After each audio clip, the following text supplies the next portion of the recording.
All right, so welcome back to the second podcast of the series of ever, right? Of Of Kahuna ever. First Baptist Church ever, the second podcast, and we're glad that you're here. We're glad that you're listening. We hope you're getting something out of this.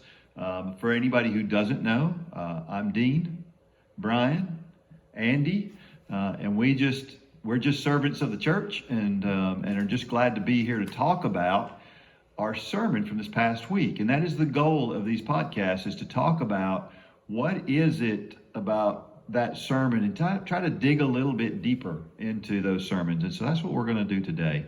Last week, if you were here and you talked, and if you didn't see that, you need to go back and watch that one first. And now come back to this week. And last week we talked about blind spots. And blind spots is kind of the theme throughout this whole series. So we're going to talk about the blind spots, the things that we don't see because of the way our hearts are. And we'll talk more about that today. So we're going to continue in Matthew chapter 13, and we're going to talk about the parable of the sower. It's one that almost everybody knows. And I'm just going to read those first 9 verses from the 13th chapter of Matthew. On the same day, Jesus went out of the house and sat by the sea. And great multitudes were gathered together to him, so that he got into a boat and sat, and the whole multitude stood on the shore. Then he spoke many things to them in parables, saying, Behold, a sower went out to sow, and as he sowed, some seed fell by the wayside, and the birds came and devoured them. Some fell on the stony places where they did not have much earth, and they immediately sprang up because they had no depth of earth. But when the sun was up, they were scorched, and because they had no root, they withered away. And some fell among the thorns, and the thorns sprang up and choked them. But others fell on good ground, and yielded a crop, some 100-fold, some 60, some 30. He who has ears to hear, let him hear. So Brian, can you give us kind of a quick description of the 4 different types of soil that he's talking about in this parable? Well, when Jesus began to talk, and one of the things that you said very early on was the level of familiarity with this passage. And I think a lot of times it gets skimmed over, but it is so rich with meaning, and it's just full of depth when it comes to just the nature of people and how they live. But in the beginning of this parable, all Jesus was actually talking about was something that if anybody was out in a field, they could see that very thing at that minute. In fact, they were on a hillside and probably could look around and see fields there, and possibly even a person sowing seed, and would have recognized this immediately as something very obvious. But the 4 types of soils that he mentioned there was the hard path, or the hard packed ground, which would have been just the areas where people would have walked back and forth, and there would have been those little paths that would have been separating people's fields from one from another, and people would have walked back and forth on them, and everyone would know that nothing's going to grow there because people keep walking on it. And then the next one is the rocky ground, and this is ground that looks absolutely perfect from the top. But there is just under the surface, 4 or 5 inches, there would have been a solid rock that run along the bottom. And that soil, while it looked good because of that rock that was just underneath, things would spring up quickly, but then they would also die quickly as soon as it got a little bit dry. The roots were too short. And then there was the seed that fell among the weeds, or the thorns, and this is a picture, or literally what it is when those seeds would fall in those areas, they could germinate and begin to grow, but ultimately that seedling would not live because it would be choked out and die. And then there was the good ground, the 4th ground that was mentioned in that parable. Now the good ground, it was free of weeds, it was free of rocks. It doesn't mean that it was absolutely perfect ground. All of these grounds in this parable are the same soil. It's just what is in them, what is around them, what has happened to them that makes them different. And so there would have been the good ground. And when Jesus, in his parable, goes to describing what happens, and later we'll see how this happens in a person's heart, But in the good ground, he says some 100 times as much, some 60 times as much, and some 30, which is a phenomenal amount of growth. And so that should have gotten everybody's attention to kind of wonder what in the world's Jesus talking about, because nobody saw that kind of growth in anything. And so it was kind of a mental teaser in a way to see if people were actually listening to Jesus. Yeah. Jesus doesn't share the meaning at that point. He just tells his story, and people probably look at him like, what did you just say? Right? Right. It's very obvious. Yeah. And so, but just a little while later, he gets the disciples together, and he does explain it to them there. And it says, he said, "Therefore hear the parable of the sower. When anyone hears the word of the kingdom and does not understand it, then the wicked one comes and snatches away what was sown in his heart. This is he who receives the seed by the wayside. But he who received the seed on the stony places, this is he who hears the word and immediately receives it with joy, yet he has no root in himself, but endures only for a while. For when tribulation or persecution arises because of the word, immediately he stumbles." And those are the two we're going to talk about today. On the sermon this past weekend, that's all you can get through, because it's just so much there. I ran out of time. Ran out of time. You ever done that, Andy? Oh, of course. Yeah. Sometimes I run out of time, and then sometimes it's like, okay, I'm done, and there's lots of time left over. You ever done that before? That's I don't know which one's worse.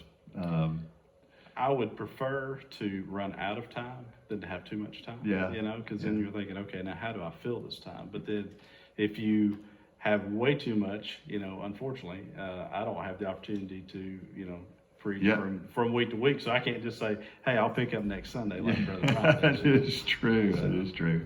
So down to the meat of the sermon, you talked about the seed sown on the hard ground first, because that's what came first in the story.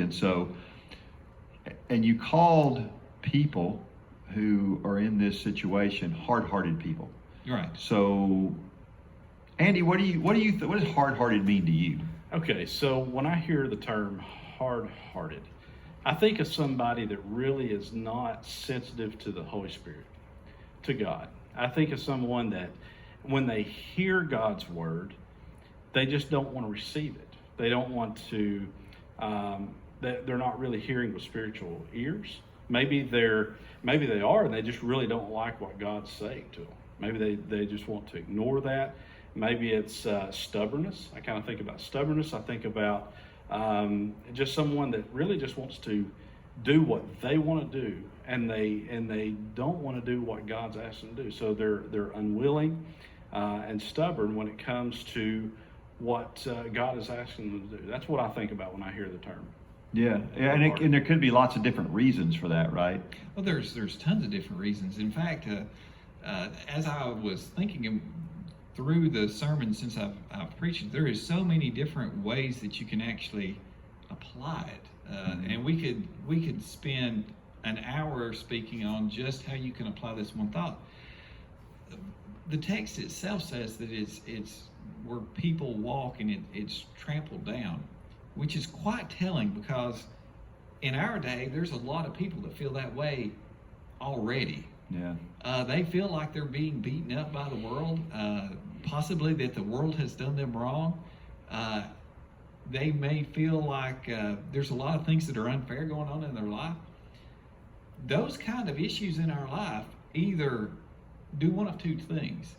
They either draw us closer to God and make us look to God, or they harden us. Mm-hmm. And anytime we experience anything in life, and there is so many bad things that we can experience in life, but every experience we have either does one of two things. We either are drawn to God, or we're hardened to God.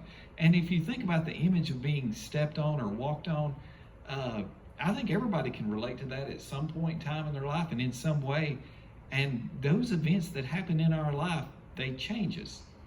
Every event in life changes us. And so we have to decide, is this going to harden me, or is it going to make me into a better person? I mean, Andy can speak to that. I mean, even like with the loss of a child or anything like that, there's a real possibility. And this hardening can happen in a believer's life as well as an unbeliever. Specifically, this is talking about coming to a relationship with Christ and growing that way. But any of those things, that trampling underfoot, it can really impact a person's life. I think about the guy, and I can't remember his name. I wish I could remember his name, but he teaches. Gosh, I can't. We did it. We went through it in Sunday school, but he talks about sharing Jesus without fear. All right. I can't remember the guy's name who did that. But he talked about how he remembered all of the times that somebody tried to share Jesus with him while he was a nasty, horrible human being. But so all those times, his heart was so hard that he actually would answer them and be really ugly to them. But in hindsight, he remembered all of those times. It's though. true. So even though that seed fell on hard ground, eventually it found a place. Maybe the birds didn't take it away. Maybe it flew. It got into the good soil. Well, this is something about God's word, though. We never know where God is working, and even in the hardest, and unfortunately, I didn't get to this in the message, but even in the hardest of hearts, God does work. Yeah. And there is no heart that is outside of God's ability to touch, and it only takes one seed. Yeah. And you don't know if you're going to be the one that is sharing the word in that one heart that makes all the difference. And that's a little prelude to Sunday's message. Well, in marketing terms, and this is Andy, I'm sure knows this based on his experience in marketing, but they say you have to have 7 touches Right. before somebody ever makes a decision, right? So when you tell somebody about Christ, well, maybe you're the 3rd one, but there has to be a 3rd one for there ever to be a 7th one. Absolutely. So if it takes 7 times for that person to know that, and you feel like you've done no good, well, maybe you were that building block. You were that 3rd or 4th one, right? Yeah. So, how many times have we maybe started to share the gospel with somebody and say, well, they don't need to hear it, or they don't want to hear it. They don't want to receive it.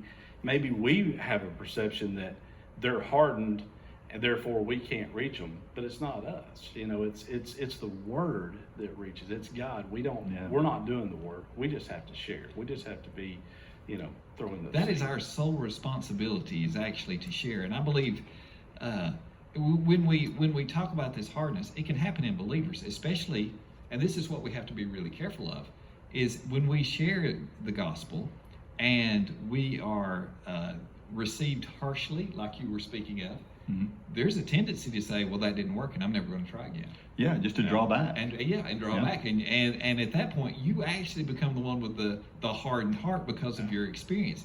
And it's important to remember that in every situation that God is at work. And every time you share the gospel, it is important. And you never need to stop doing that. And you mentioned people who just think they're better than other people. Right. They just think they're smarter than other people. Right. And I think a lot about atheists, because atheists, a lot of times, I hear from a lot of people who are atheists, and they kind of laugh at us. Right. And that's, when you laugh at somebody for what they believe, you're basically saying, you're just not very bright, are you? And so that's a hard thing to hear. It is. On the believer's end. And it's easy for you to let that bother you if you don't stay close to him and let him help you through those things. It's really a matter of focus, and we talked about that a little bit last week, and your priority.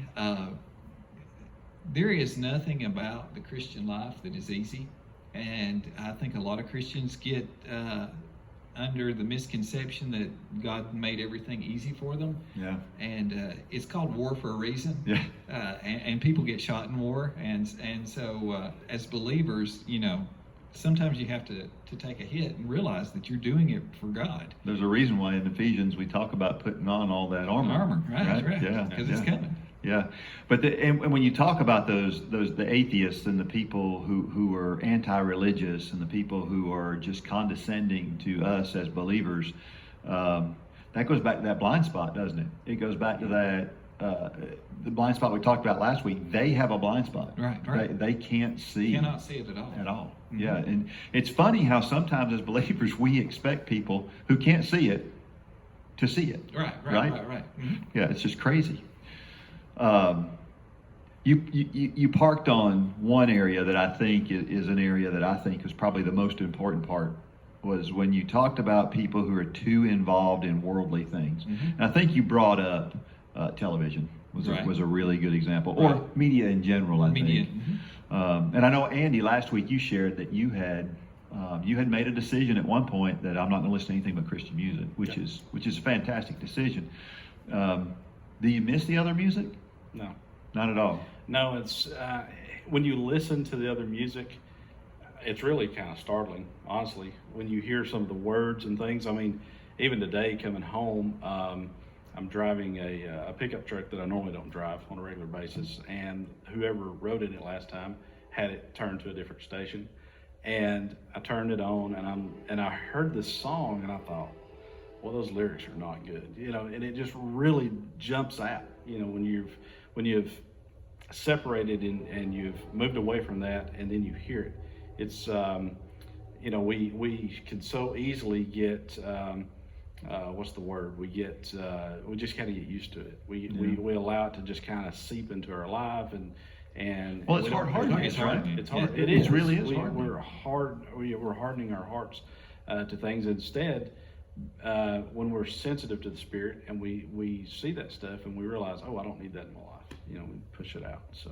Yeah, I can't tell you how many times Debbie and I have been watching a show, and maybe we've watched 3 or 4 episodes of it, and then all of a sudden they get into an area or something happens on the show. It's like, oh, well, Yeah. change the channel, and we never watch that show again. Right. It's happened so many times because there's so much out there now. Right, and you don't realize just how much it is. Several years back, my wife and I went to the movies, and it just got so to the point in the movie we got up and walked out, and that's anybody in that situation. It can feel embarrassing when you get up and leave, and because it was very obvious the reason we were leaving, but at the same time, conscience wouldn't let us stay any longer, so we departed.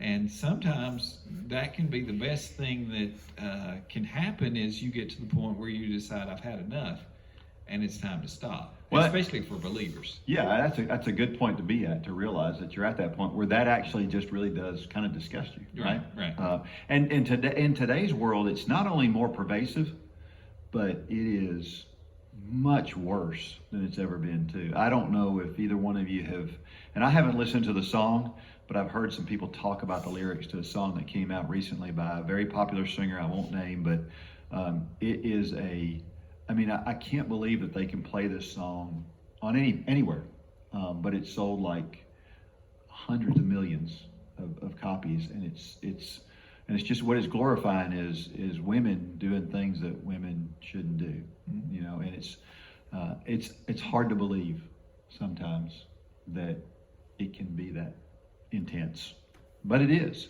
And how did we get there? And I've said this, but I got a friend of mine who tells this story. He says, he talks, and it's one particular subject. And again, I don't want to get into any controversial areas, but he talks about one particular subject. And he says, when that started out, that subject first came up on sitcoms and on television, it was kind of as a joke. And we all accepted it as a joke. And then it became a little bit more serious. You had these serious things. And then now it's, if you don't believe this way, then we don't even want you watching our show. Mm-hmm. It happens because people that are believers don't get up and walk out of the movie theater, right, and don't stop paying for those movies, and don't turn the channel and do those things, mm-hmm, right? Mm-hmm.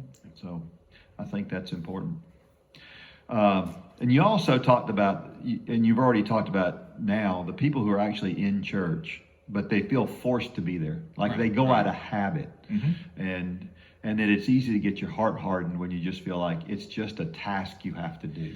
Well, the reason that I brought up that one was because, and this passage is specifically speaking of the gospel message and people coming to a believing relationship with Christ. And so it applies to believers in a secondary way, but its primary focus is on that coming to a relationship with Christ. And I do sincerely believe that there are many people who have gone to church their entire life and have failed to see, like we talked about last week, the beauty of Christ and what Christ means in their life. And it has become more of a habit than anything else. And very often, it doesn't take long talking with that person and seeing their expressions on their face, because that says so much. Mm-hmm. If you come to church and you're not happy when you're here, and you come out of a sense of obligation because it's what you've done all your life, and there's never any joy associated with being in the presence of God's people, in His house, hearing His word and His song. If there's something in your heart that isn't moved by any of that, you most likely never had a relationship with Him to begin with. Yeah, there was somebody, and I want to say it was Billy Graham, but I'm not sure who, and I don't remember the percentage that he used, but he basically said, when the rapture happens, 50% of the people are still going to be attending church. Right. Because there's so many people that are sitting in the pews that are spiritually at that point, that exactly what you're talking They're about. physically present, but they're spiritually dead and blind, is Yeah. what the scripture would say. And Hebrews 13:5 basically says, don't harden your heart. Mhm. I mean, it gives us those instructions as believers, right? Right. And you talked about how when you feel led to do something Right. and you don't do it, Right. then you've hardened your heart a little bit. Right, and that's also because we have the Spirit of God living in our hearts as believers.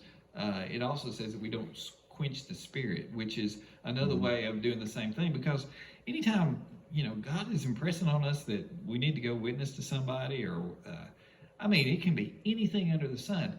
If you see somebody pumping gas and the Spirit of God says, "Hey, go pay for that gas, buy that woman's groceries," whatever it is. If you feel the Spirit of God moving that way, you do it. Yeah. It doesn't have to make sense. It doesn't have to, for instance, I was out in the countryside several years back, and I was parked in a parking lot, and I saw this elderly gentleman walking, and for whatever reason, I just felt like I needed to ask the guy if he would like a ride. It was just one of those things out of the blue. And I really didn't want to do it. I mean, I had other places to be, and I didn't want to do it. And so I just walked over to him and said, "Hey, do you need a lift anywhere?" And he was like, "No, I don't, but thanks a lot for asking." And it was one of those cases where, was I wrong for asking him? Did I misread what God wanted me to do? No, I don't think that was the case at all. I think God wanted me to go ask him if he wanted to ride, and I did what I was supposed to do. And I think anytime we do that, we're being obedient to the Spirit. Anytime we don't do that, we're hardening our heart in some little way. Yeah. So then we move on to the seed that fell on the shallow ground, or the rocky path. Right. You talked about the person who gets really excited. We've all seen it, right? We've all dealt with youth before, and it's really a popular thing with youth, for them to get really, really sold out and excited for about 2 weeks. And that's about how long it lasts. Yeah. Unfortunately. Yeah. Because if you don't have that relationship, then there's nothing to keep that excitement going. Right. And that's what it is. It's just it's a burst of excitement, and then once the rubber meets the road, so to speak, little by little they start to slide away. And there is nothing that hurts a youth leader's heart more than to see young people get excited about something, and then little by little they start fading away. It'll break your heart. So how do we change that? How do we get through to people in a way that is lasting? Is there something that we do, or is that we just got to keep digging and hope that eventually it sticks? Or what do you think? Well, what's the answer? Christ calls us to disciple, to teach. For a new believer, the most important thing for them to do is to get into God's Word and to study. But they don't know how to do that. And the church, that's one of the areas of the church that I really feel like maybe hasn't done the best of jobs is discipling people. for me, just to kind of give a portion of my testimony, I grew up in a church for years that I was just going through the motions. I was going, and I was basically, my mother made sure that I was there. If I was in there, if I was in the building, then I had done what I was supposed to do, and I was checking that box. But in reality, as I got to being older, like mid-teens, I started realizing I didn't have a clue what any of this really was talking about. And I feel like I came to a place where there was that crisis, that point where I don't really know what I believe. If someone were to really question me, or if I was to be persecuted, or if, whatever it is, and I had to put if I had to explain what I really believed, I couldn't do it.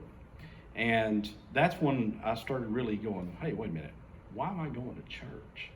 Why am I here? I was kind of like what Brian was talking about. I was the guy that was there every Sunday, every Wednesday night, going through the motions. I guess my heart had been hardened for quite a bit of time, and I was just coming in, sitting in the pew, and putting it in neutral, and just going, man, can't wait for the service, oh man, yeah, we'll be out here in 11 minutes. Oh man, that's going to be awesome, and I already been thinking about, okay, well, here's what I'm going to do after service, and here's some friends I'm going to go hang out with.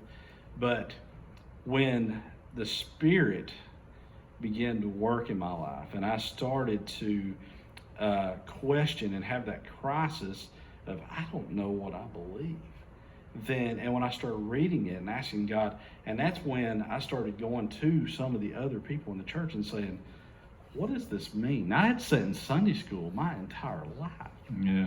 But until I started caring and paying attention, it didn't mean anything to me, So I think discipling, now, obviously, teachers, if you've taught Sunday school, you're always going to have those students that come in and they're going to come in, they're going to sit through, and they can't wait for the moment that the class is over and the bell rings and they go.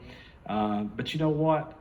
There were times, and like you said, we've all worked in youth ministry, when you teach, they pick up on little things along the way. And I think God uses those as seeds in their life.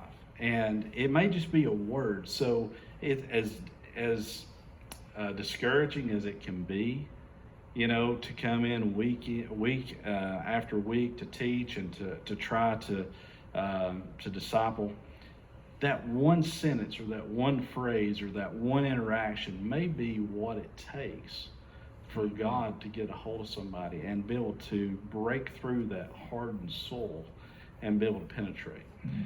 I think when I look at, and youth in particular, how do we get youth to, typically, how do we get them to come and confess and accept Jesus? We do it through lots of lights and flashy things, and a lot of times it's kind of a show. So we get their emotions up, and then they come, and then the emotions aren't there anymore. I used to go to Super Wow with kids every year, and it was always, at the end of every sermon, it was every head bowed, every eye closed, and you'd see this throng of kids go up to the front every single time. Well, I remember one year there was a guy there, and he's a very well-known pastor now. His name is Louis Giglio. And I remember Louis Giglio saying, I want every eye open and every head turning. And you know what? There were a lot less kids that came to the front. But I guarantee you, those kids were really serious about what they were doing. And I think sometimes we neglect the idea that kids need to be bold, and we all should be bold when we do it. And we should do it, I think, back to what Louis Giglio taught in that particular series that week, and what Billy Graham always taught was it was all the gospel. There's no need to add a bunch of other stuff to it. That's right. The gospel is enough, but we add a lot of stuff to it to try to get people excited. And I think telling anecdotal stories and things are great, and it's fun, and it's different for different folks. But the root of the message has to be the gospel. And that ultimately answers your original question. I think there has to be a very clear explanation of the gospel.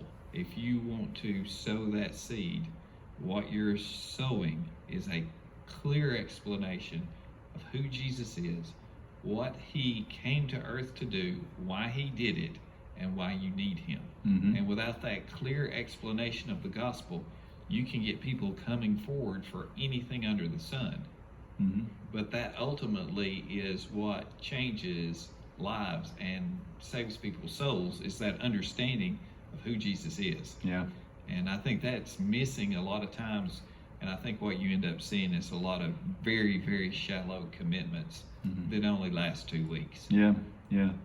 Well, let's wrap this up with this one last thing. So you talked about one other person. When you talked about this particular type of person, you talked about that person who maybe they get really excited and they start to get involved in the events in church, and then somebody doesn't like the way they stack the chairs. Right. And so they get their feelings hurt. Exactly. And you ever had your feelings hurt? Absolutely. That is part of being a believer and living the Christian life. You're going to get your feelings hurt. Yeah. How you respond to that, however, says a whole lot about who you are. And I have seen people who have been in church for years and years and years, and something comes up and they walk away. And it is so troubling beyond belief when that happens, because it not only has a effect on that person when they leave, it has an effect on the whole church. It does. And it is just like a tsunami wave when that person walks away, especially if they just walk away from God completely. And so you really have to ask yourself that question, and it goes back to the beginning of our blind spots. Do they really see Christ for who he is?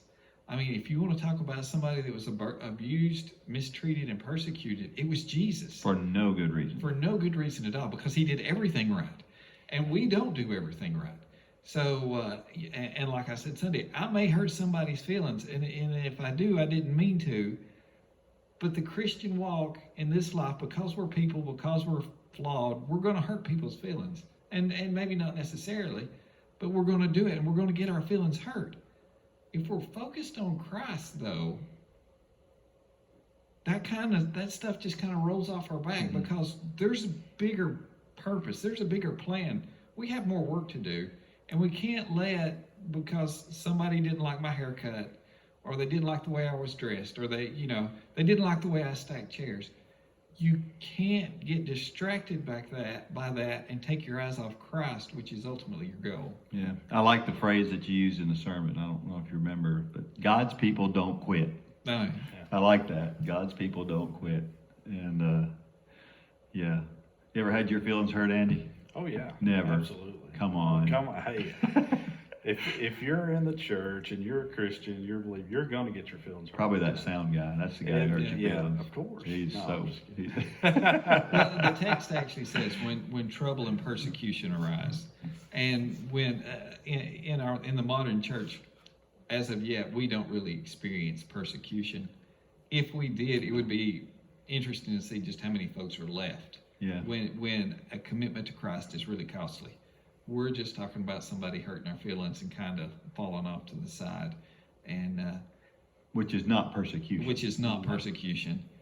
But it still comes down to, do we see the beauty of Christ and stay focused on him and just want more of Christ in our life? And if that's our goal, we're not going to fall away. Amen. Amen.